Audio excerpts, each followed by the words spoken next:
Okay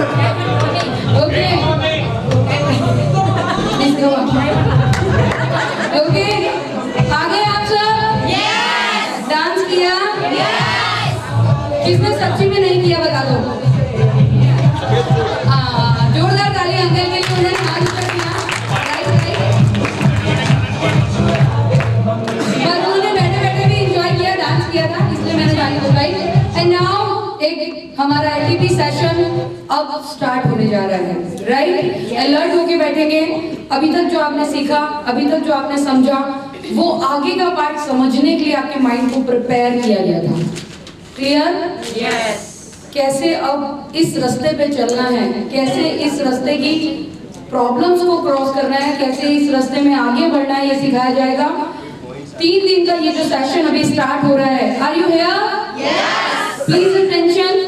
इसको तैयार करने के लिए मैंने देखा है कि सबने 18 घंटे, 20 घंटे कंटिन्यू मेहनत की है, नोट्स बनाया है, बहुत सारा तैयार किया है, बहुत सारा लर्न किया है जो हमें देने वाले हैं। So are you ready?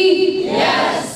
Slide पे जो दिखाया जाए उसके अलावा आपको जितना समझ आए उसको लिखने की कोशिश करना, क्योंकि लिखा हुआ आप दोबारा पढ़ सकते हो, राइट? ज्यादातर लोगों को मैंने देखा है स्लाइड से फोटो खींच लेते हैं, सर जो बोल रहे हैं वो चलता रहता है, एंड माइंड हमारा एकदम से डाइवर्ट हो जाता है और हम कोई और बैठा है उसकी तरफ नजर चली जाती है, या कोई उठ के गया उसकी तरफ नजर चली जाती है। So be concentration on your mind. अपने दिमाग को पूरी तरह से कंसंट्रेशन करना उन वर्ड्स पे जो सर बोलने वाले हैं, और उनको एक एक वर्ड्स को लिखना और समझना और फिर वापस उसको इम्प्लीमेंट करना। ओके?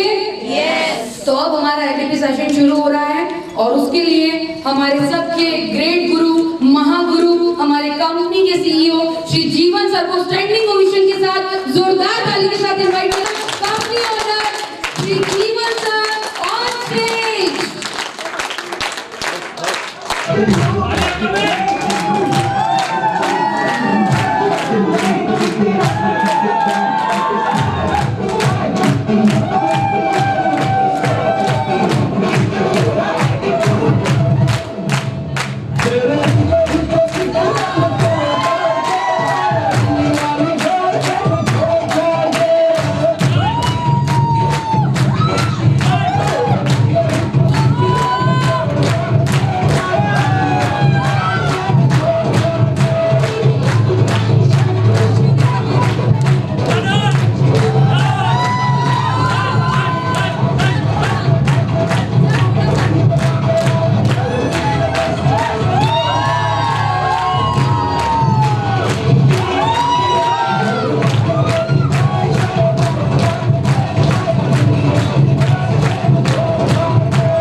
नमस्कार।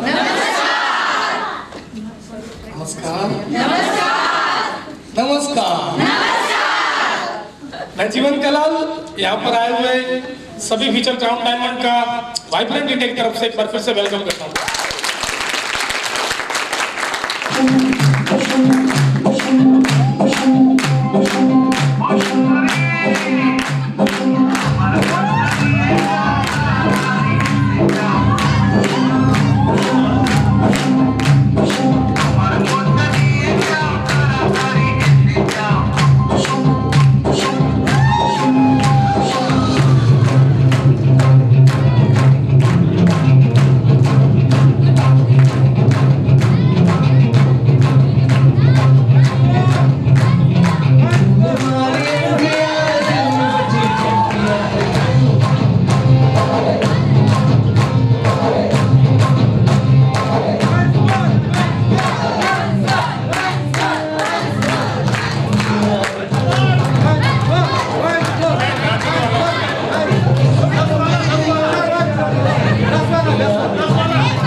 मुझे भी नचा रहा है।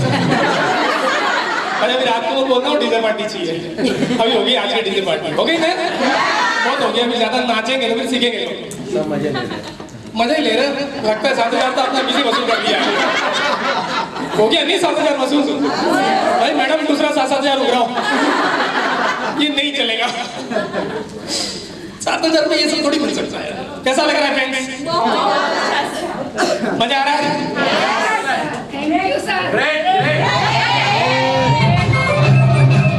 बेस्ट ना बेस्ट। बढ़िया। पर माय फ्रेंड्स, इन्हीं चीजों को इम्प्लीमेंट करना, अब मैं आगे जो चलूंगा बहुत फास्ट चलूंगा। आने वाले 3 दिन के अंदर मेरा 21 दिन का ट्रेनिंग आपको 3 दिन में देने की कोशिश करूंगा। तो इसको दिमाग को खोल देना, कैचअप करने का पावर रखना। मैंने बहुत सारे लोगों को देखा, जितेंद्र रेड्डी सर का जो सेशन चल रहा था उसमें भी कुछ लोग कैचअप कर रहा था, कुछ लोग नहीं पकड़ पा रहे हैं क्योंकि वो काफी फास्ट चल रहे थे। समझ में आ रहा है मेरी बात? तो जो भी चीजें उन्होंने लिखाई है, जो आपने लिखी है, उनमें से एक चीज को इम्प्लीमेंट करना। आपको मैक्सिमम 100 दिनों के अंदर ही बहुत अच्छा रिजल्ट दिख जाएगा और आपको उभर के बाहर आएगा, यदि आप ऐसा करते हो। क्योंकि ये सब चीजें मैंने खुद की हुई है। मन की पावर, दिमाग का पावर, जो जानता है वो जानता है और उसको फॉलो करता है। आप लोग नहीं जानते थे तो आज जान चुके हो, ठीक है ना? देखो आपने देखा ही अपनी आंखों के सामने, अंजू जी को पत्थर पर बना दिया, उसके ऊपर आरती जी को बिठा दिया। दिमाग का पावर कितना पावरफुल है, और दिमाग से आदमी कुछ भी कर सकता है, बस वो एक्शन लेने की नीयत हो तो उसकी। कुछ लोग नए हैं, मेरे बारे में थोड़ा आज पहले बता दूं, मेरे बारे में जान लीजिए अच्छी तरह से, डिटेल में। नाम जीवन कलाल, 23/5/84 के दिन जन्मा और एक गरीब फैमिली में जन्म हुआ मेरा। अमीर नहीं कह सकता, मध्यम परिवार नहीं कह सकता, क्योंकि मध्यम कुछ होता नहीं है, या तो पूरा करो या फिर छोड़ दो। तो मैं बहुत ही गरीब परिवार में पैदा हुआ। जब पैदा हुआ था उस समय मेरे डैडी अहमदाबाद में रहते थे, एक बगीचे के अंदर छोटी सी जॉब करते थे बगीचे के अंदर, और मेरा मम्मी गांव में रहता था, गांव के अंदर। जब मेरा जन्म हुआ मुझे लोग बहुत बदनसीब कहते थे, मेरी मम्मी भी मुझे ऐसा ही कहती थी। कि मुझे याद है मेरी मम्मी 2 साल से नहीं है, पर पहले बहुत कहती थी। मैं आपको काफी डिटेल में बताऊंगा क्योंकि मेरे पास समय है 3 दिन का, है ना? और आपको सुनने के बाद काफी कुछ अलग तरीका होगा, क्योंकि जितनी भी सक्सेस स्टोरी है ना, उसके पीछे बहुत बहुत पेनफुल स्टोरी भी है। तो वो चीज मैं आपको बताना चाहूंगा कि जब मैं 1.5 साल का एवरेज हुआ, मैं गांव में ही थोड़ा सा 1 साल 1.5 साल का हुआ, और मेरी मम्मी कहती थी कि जब ये लड़का हमारे गांव में के दरवाजे होते हैं, घर के दरवाजे होते हैं, उसकी फूटिया होता है, क्या बोलते हैं उसको आप लोग? स्टॉपर। हाँ स्टॉपर, ठीक है। प्लीज ऐसी लैंग्वेज बदल दो। तो स्टॉपर को मैं हाथ लगा के खड़े होने लगा बना, और मेरे फादर एक्सपायर हो गए। परंतु एक सच्ची स्टोरी, एकदम सच्ची। हमारे वहां पे एक कुआं है, हमारे गांव के आगे, सामना क्रॉस करेंगे रोड, मेरे यहाँ से एवरेज रोड तक जाएंगे, इतना दूर के सामने की साइड एक कुआं है। वो कुएं के उधर एक पंडित जी बैठा करते थे। पंडित जी समझते हैं? गाँव से अपन थे। मेरी मम्मी को उस पंडित जी ने कहा था, ये लड़का तुम्हारा नाम बहुत रोशन करेगा। आज से एवरेज 30 साल पहले मेरे फादर एक्सपायर हो गए थे। मेरी मम्मी बोलती थी ये रखड़ेल है, ये हमारे घर में कोई काम करना है। बड़ा हुआ, मम्मी ने म्युनिसिपैलिटी स्कूल में एडमिशन कराया, फादर एक्सपायर हो गए, मम्मी अहमदाबाद रेगुलर के लिए शिफ्ट हो गए। हम लोग इधर रहने लग गए अहमदाबाद, साहिबाग के अंदर, गिरधर नगर के अंदर, माखू भाई का छापरा। मुझे अभी भी याद है 600 रुपए के मकान किराए में। मुझे जहां से याद है वहां उस समय 600 रुपए दिया करते थे। उस झुपड़पट्टी में 8 पत्रे का मकान था। कितने पत्रे? 8 पत्रे। यदि आप लोगों ने किसी पत्रे के मकान में रहे तो आपको पता है एवरेज एक पत्रा 2.5 फुट का होता है। समझ में आ रहा है? हाँ, वो पूरा मकान ही 8 पत्रे का। पत्रा समझते हो? हाँ, जो ऊपर डालते हैं अभी आजकल, वो पत्रे के मकान में था। और एक्चुअली पूरी 40 पत्रे की, मेरा अकेले का मकान पत्रे का नहीं था, सबके पत्रा ही था। सब पतरे के मकान में रहते थे। एक बाहर किराने की दुकान थी, उसको हम लोग सेठ जी बोलते थे। वो लोग थोड़ा असारों के पास हाथीखाना में रहते थे, उनके मकान में हम लोग किराए पे रहते थे। समझ में आ रहा है मेरी बात? हाँ। और जब किराए पे रहते थे जिंदगी बहुत अच्छी चल रही थी, और थोड़ा बड़ा हुआ, मम्मी ने म्यूनसिपालिटी में एडमिशन कराया। म्यूनसिपालिटी में मेरी बहन मुझसे 1.5 साल बड़ी थी। कितने साल? 1.5 साल बड़ी थी, 1.5-2 साल बड़ी थी। और मेरे मामा ने हम दोनों का एडमिशन कराया था। तो मेरे मामा जब स्कूल में गए थे तो हम लोगों का जन्म दाखिला भी मेरी मम्मी की इतना बिल्कुल अंगूठा छापती थी, इतना नहीं संभाल पाई थी, तो कुछ था नहीं। तो मेरे मामा जब स्कूल गए थे तो मेरे स्कूल वाले ने पूछा था इसका जन्म दाखिला दो, तो मेरे मामा ने दोनों की एक ही डेट लिखा दी, अभी 7 जनवरी। समझ में आ रहा है? इतना एजुकेटेड हमारा फैमिली नहीं था, बिल्कुल नहीं था। समझ सकते हो किस कौन लिखा सकता है जन्म तारीख लिख लो, भर्ती कर दो। वैसे फैमिली से मैं बिलोंग करता हूँ दोस्तों। मेरे मामा ने हमारा एडमिशन करा दिया, हम दोनों स्कूल जाते थे। बड़े भैया जब चौथी पढ़ते थे, चौथी 5वीं, और धीरे धीरे म्यूनसिपालिटी में जाते जाते। पर ये चीज़ मैंने देखा, मैं अपनी मम्मी का बहुत लाडला था, क्योंकि सबसे छोटा था। छोटा हमेशा लाडला होता है करके, ऐसे मैं बहुत लाडला था, बहुत मतलब बहुत ज़्यादा ही। मेरी बहन मेरे हमारा हमेशा कॉम्पिटिशन चलता रहता था। कॉपी भी लानी, कॉपी समझते, चोपड़ी जैसी डायरी, तो मेरे को नहीं दी जाती थी, मेरी कुछ खाली जाती थी, वो मेरी बहन यूज़ करती थी, क्योंकि हम दोनों एक ही क्लास में। एक साथ ही हमारा एडमिशन हुआ, भले 2 साल बड़ी थी, फिर भी हमारा एडमिशन साथ हुआ। ऐसी जिंदगी चल रही थी। और मैं तीसरी पढ़ता था, मुझे भी याद है। हमारा जो कीर्तन नगर पुल है, उसके बाद हम पीतमपुरा स्कूल में जाने लगे। वो स्कूल तीसरी तक ही था। कब तक था? तीसरी तक, 3rd क्लास तक। फिर हमारा स्कूल चेंज हुआ, थोड़ा वो हाई स्कूल होती है, हिंदी हाई स्कूल, पीतमपुरा साड़ा नंबर 1 हिंदी हाई स्कूल। तब तक मेरी मम्मी को म्यूनसिपालिटी में नौकरी लग चुकी थी। म्यूनसिपालिटी समझते हैं आप? हाँ, म्यूनसिपालिटी में नौकरी लग चुकी थी। स्कूलों में जो खाना बनाते हैं, जो रसोई होती है टूट जाती है, या फिर कोई म्यूनसिपालिटी की बिल्डिंग टूट जाती है, तो उस डिपार्टमेंट में मेरी मम्मी की जॉब लग चुकी थी, मतलब मजदूर वर्ग का। अच्छा चलने लगा। मम्मी साथ साथ में हमारे बाहर आटे की चक्की थी, चक्की समझते हैं आप? वो चक्की आज भी है, और वही सेट आज भी है, घंटी आटा घंटी के लिए वो सेट आज भी है, वो चक्की आज भी है। तो मेरी मम्मी उस चक्की के उधर नौकरी से आने के बाद वो गेहूं चालने का काम करा करती थी। 1 बोरी 2 बोरी जितना भी उन्हें समय मिले। हम देखते थे बचपन से, पर तो कभी सीरियस नहीं लिया जिंदगी में, लाइटली बस ठीक है, खेलने कूदने में बहुत मौज मस्ती में करते थे, बहुत ही मौज मस्ती। मतलब जिस एरिया में रहते थे उस एरिया के लोग बहुत लोफर थे, कह सकते हैं चीप लैंग्वेज को, तो लुखे जैसे।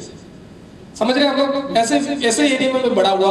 सब लोग सट्टा खेलते थे, ज्यादातर लोग पत्ते खेलते थे, फिर ज्यादातर लोग शराब पीते थे। पर उन सबके सब पूरे झुपड़पट्टियों के अंदर, सैकड़ों मकानों के अंदर एक बंदा ऐसा था जो कुछ नहीं करता था, वो मेरा भाई। बहुत सारी पढ़ने में काफी होशियार, क्योंकि मेरे भाई ने सब देख लिया था पहले। मेरा भाई समझदार था, पढ़ने में बहुत होशियार था। हमारे गांव के अंदर कैसे कहता हूँ, पूरे गांव के अंदर 1000 मकानों में सबसे ज्यादा कोई पढ़ा है तो मेरा भाई पढ़ा है, और सबसे ज्यादा डिग्री ली है तो उसने ली। और हर चीज में मेरा भाई तीसरी पढ़ता था, तब से लेटर लिखता था मेरे फादर को गाँव से मम्मी के। तीसरी पढ़ता था तब से। मेरी बहन हम तीसरी पढ़ते थे तब तक खाना बनाने लग गई थी। हमारा बचपन से बहुत टाइट वाला शेड्यूल रहा। और मैं साइकिल की दुकान है कीर्तन नगर माँ काली मंदिर में, उधर साइकिल की दुकान है। मुझे साइकिल चलाने का बहुत शौक था। साइकिल समझ रहे, हर किसी को शौक है। पर मेरा एक प्रॉब्लम था, मैं उस समय हाइट में बहुत छोटा था। आज हाइट में बहुत लंबा हूँ, पर उस समय बहुत छोटा था। तो मेरी साइकिल जो किराया लगा था उस पर बैठ के मेरे पैर नहीं पहुंचते थे पैंडल पे।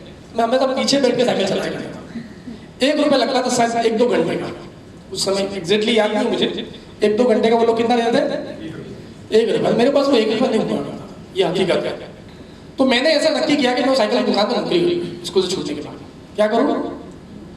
नौकरी करूँ। एक परफेक्ट चीज़ मुझे याद है बहुत अच्छी तरह से। मैंने मम्मी से बात की, मेरी मम्मी ने लगा दी, और राजू की दुकान थी, ठीक है 10 रुपया रोज वो देगा। कितना? एकदम सच्ची स्टोरी है, कोई हाल बिल नहीं। 10 रुपये की नौकरी में हम लग गए, और 10 रुपये की साइकिल चलाना, उसमें मुझे एक फायदा था। मैं जब पुल के किनारे पे हमारा साइकिल का दुकान था, और एवरेज आधा किलोमीटर अंदर झुपड़पट्टी में हमारा मकान था। तो मैं रोज साइकिल लेके खाना खाने जाता था। तो मेरी बहन 40-12 थी, मेरा भाई साइकिल लाए, मेरा भाई साइकिल लाए।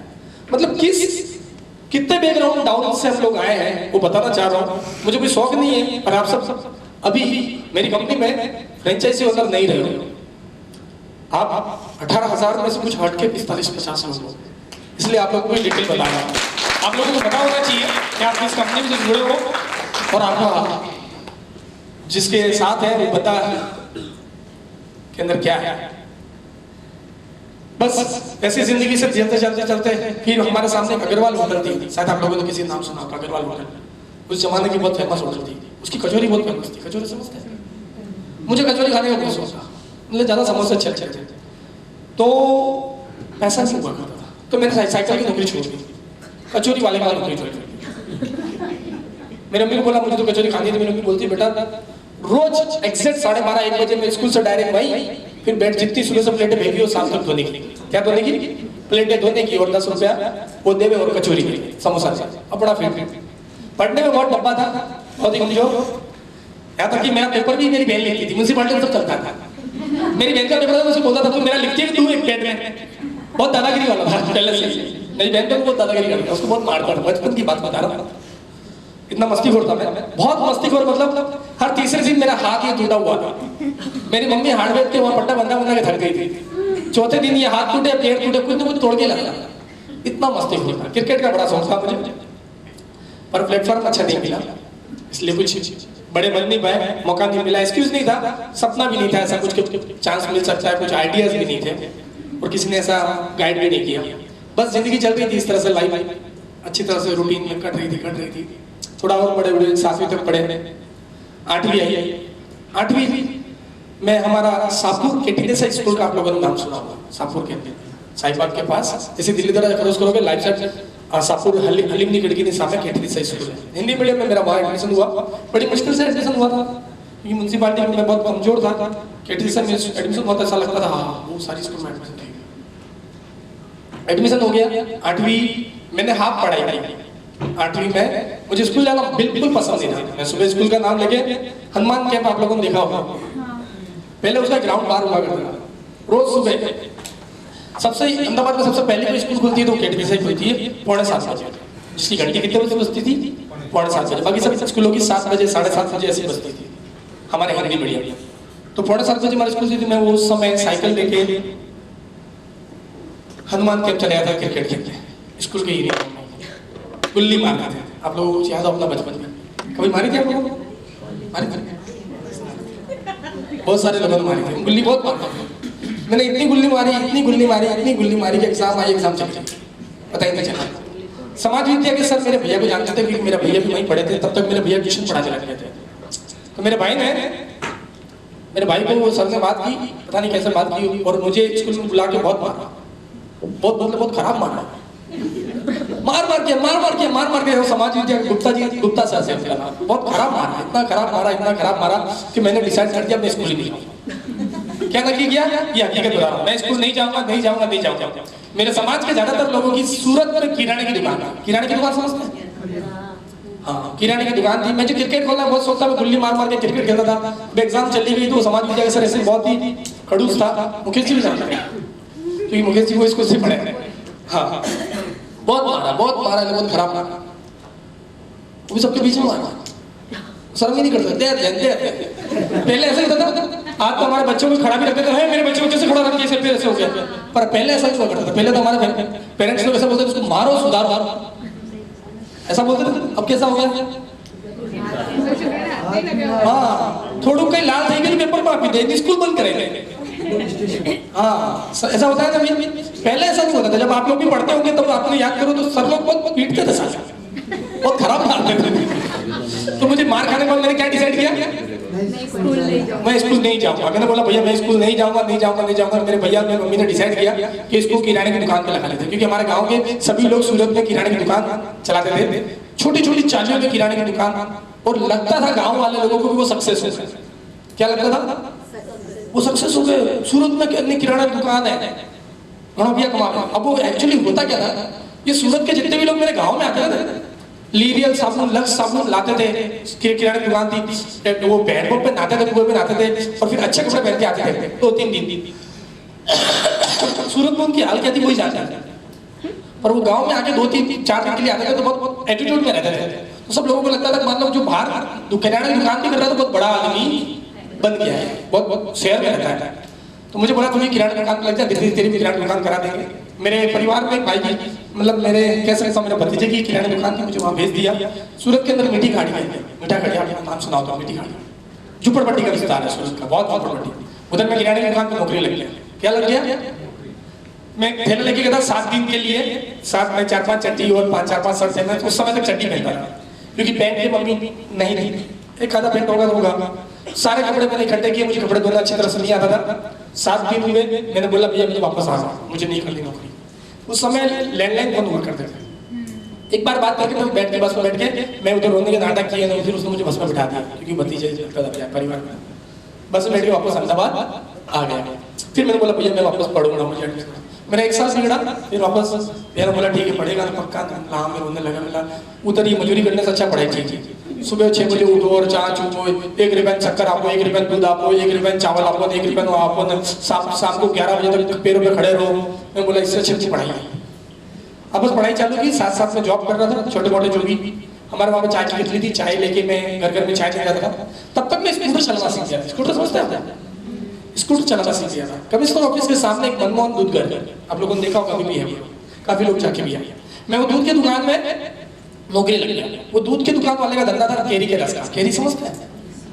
मैंगो का रस बना देते हर वैकेशन में लोग वैकेशन में केरी का रस बनाते थे और पूरे अहमदाबाद में हर दूध वाले की दुकान पे वो रस बेचते थे। जितने अहमदाबाद में दूध वाले दूध बेचते थे, रस बेचते थे, वो उसी का रस बेचते थे। बहुत पुरानी स्टार्टिंग में उन लोगों ने स्टार्ट कर दिया था। तो मैं भी उस समय नौकरी लग गया था। बड़ा मशीन होता था मजदूरी करने का, वैकेशन में काम करता था, उसमें मुझे अच्छा पैसा मिलता था क्योंकि बहुत मजदूरी वाला काम होता था, बहुत ही मजदूरी वाला। मजदूरी करके रस बना के दुकान देने जाने का 20-20 लीटर केयर पे स्कूटर के पीछे लटका के, तब मेरे पास लाइसेंस नहीं था। बस नौकरी चलती गई रस में, वैकेशन में। उसके बाद स्कूल से छूटने के बाद भी वहीं जाने का। कमिश्नर ऑफिस के अंदर जाके पीछे वो SRP वाले लोगों को लस्सी देता था और अच्छी पगार मिलने लग गई। 1000-2000 कमाने लग गए, 3, 4, 5, 7 हजार। धीरे धीरे पढ़ाई की, मैक्सिमम 10वीं मांड पास हुए। 52% है, कितने 52% है, ऐसा लग गया फिर तो ग्रेजुएट हो गया। अरे मैं 52% में जो पास हुआ, मुझे जो फीलिंग हुई ना, शायद किसी को MD बन के भी नहीं हुई। इतनी अच्छी फीलिंग हुई क्योंकि मुझे पता था पास नहीं होगा और इंग्लिश में तो पक्का पता था फेल होगा। और उसमें भी 35 मार्क आ गए थे। कितने? और समाज में भी 35 मार्क आ गए थे। बड़ी चीज है, अच्छी बात नहीं है, खाली बजाने जैसा कुछ नहीं है। मैंने कोई अच्छा काम नहीं किया था, पता नहीं कैसे पास हो गया था, बस हो गया। हाँ पास हो गया। और फिर क्या में एडमिशन लिया, ऐसे फॉर्म में बोल दिया साइंस में लेना है। राजस्थान स्कूल में BR पढ़े थे और मिला नहीं एडमिशन। तब क्या लेना पड़ेगा? कॉमर्स। बाय डिफॉल्ट कॉमर्स में घुस गए। मैथ्स अच्छा था पर कॉमर्स का दूसरा बहुत सारा लिखने की रामायण थी। इकोनॉमिक्स में और कॉमर्स के अकाउंट्स में 3-3, 4-4 पेज में लिखने का बड़ी मुश्किल से 6 महीना पढ़ा। मेरे से नहीं होता ऐसा, मेरे से पढ़ाई नहीं जाता। मैं मजदूरी में लग गया, छोटे मोटे काम करने लगा, ड्राइवर बना, मजदूरी करते गया। धीरे धीरे बहुत सारी ट्रैवलिंग गाड़ियाँ चलाई। पर पता नहीं कुदरत ने एक ऐसी शक्ति अंदर दी थी कि जिस भी फील्ड में गया उस फील्ड में मैं वहां का टॉप था। मैं ड्राइवर बना, जिस शहर के पास ड्राइविंग की नौकरी की उसके पास 22-23 गाड़ियां थी। जो लोग 10 साल से काम कर रहे थे उन लोगों को मैंने 10 महीने में ओवरटेक कर दिया। उसका मैं मैनेजर बन गया, सब मैनेजमेंट संभालने लग गया। मैं रेस्टोरेंट लाइन में गया, जो लोग 10-10 साल से काम कर रहे थे उन लोगों को 2-2 महीने में ओवरटेक कर दिया। और वेटर में भी टॉप बन गया, कैप्टन बन गया, फिर मैनेजर बन गया। जब मैंने जॉब छोड़ी, मैं SG हाईवे पे मैनेजर का मेरा जॉब था लास्ट। जब मैंने जॉब को रिजाइन किया, कह नहीं सकता हूँ रिजाइन किया, रियल स्टोरी क्या मैं आपको बता दूं थोड़ी। ये बहुत ही मेरी जिंदगी का एक बदलाव वाला है। पहले मैं सेल्स वीजा में जॉब करता था, जहाँ पे आप लोगों को मैंने पार्टी दी थी लास्ट, अपना कंपनी का बर्थडे मनाया था। मैं वहाँ पे जॉब करता था। वहाँ का जनरल मैनेजर था GM जॉली का। क्या नाम था? आज भी वही है, अभी तक वही है। आज से एवरेज 10 साल पहले की बात है, 9-10 साल पहले। तब मुझे नेटवर्क मार्केटिंग पता नहीं था एग्जैक्टली, पर मुझे कुदरती मुझे पहले तो पिज्जा अच्छा नहीं लगता था। पर जब से इस फील्ड में आया, ये रेस्टोरेंट लाइन में, मुझे पिज्जा के साथ गार्लिक ब्रेड आती है, बहुत पसंद थी, बहुत खाता। और सैलरी मेरी उस समय 3-3.5 हज़ार पगार थी और अच्छा टिप भी कमाता था, परंतु पैसा देके खाने की ताकत नहीं थी। तो मैं होम डिलीवरी करता था, तो कभी कभी डबल ऑर्डर ले जाके बाहर स्कूटर बैठ के खाया करता था। एक बार क्या हुआ कि वो रेस्टोरेंट का जो अंदर का किचन का जो मैनेजर था उससे मेरा झगड़ा हो गया। उसे पता चल गया कि खाता है छुप के। क्या खाता है? Garlic pizza, garlic bread. तो एक बार उसने मुझे पकड़ लिया गार्लिक ब्रेड खाते हुए। तो उस समय 500 रुपये पेनल्टी थी। कितनी? यदि कोई खाता हुआ पकड़ा है तो कितनी पेनल्टी थी?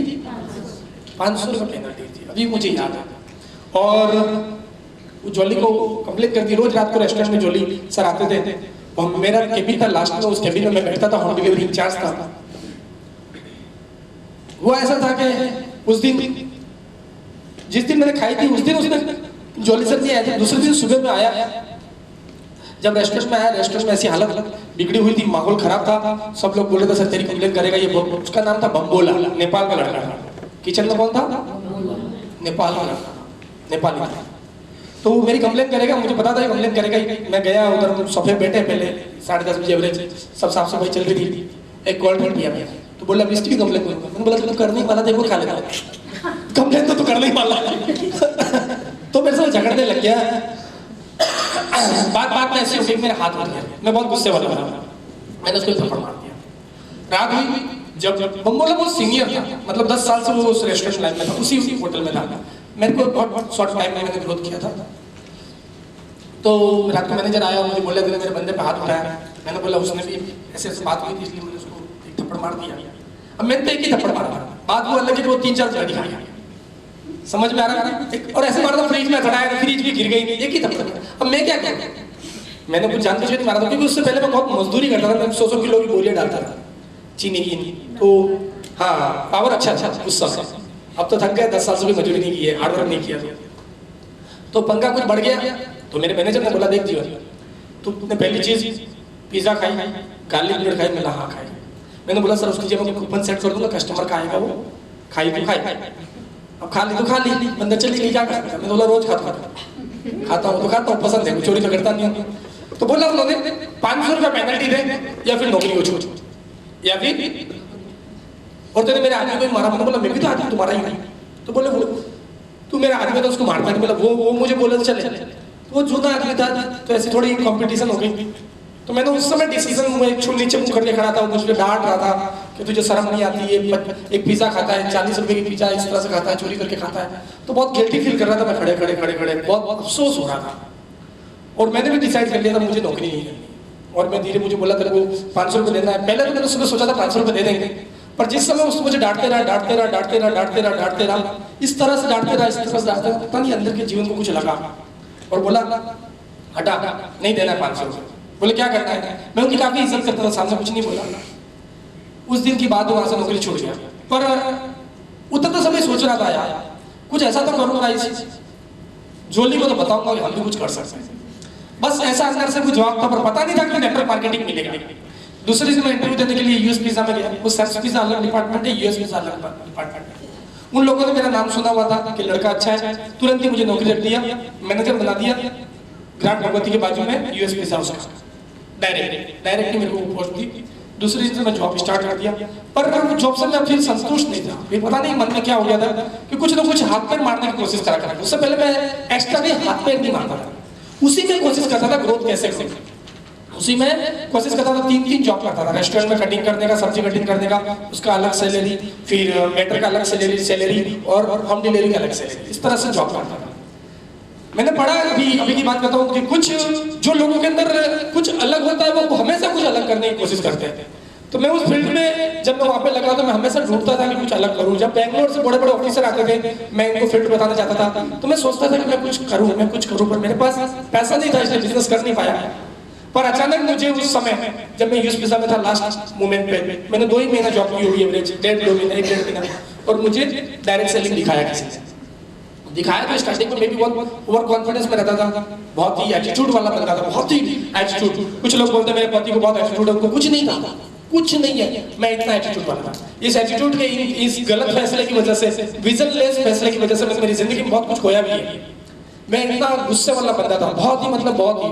कई बार केसेस भी हो गए, ऐसे बहुत सारे गंदे काम हो गए गुस्से में। हर किसी की जिंदगी में हो जाता है, ऐसे बहुत सारे कांड किए।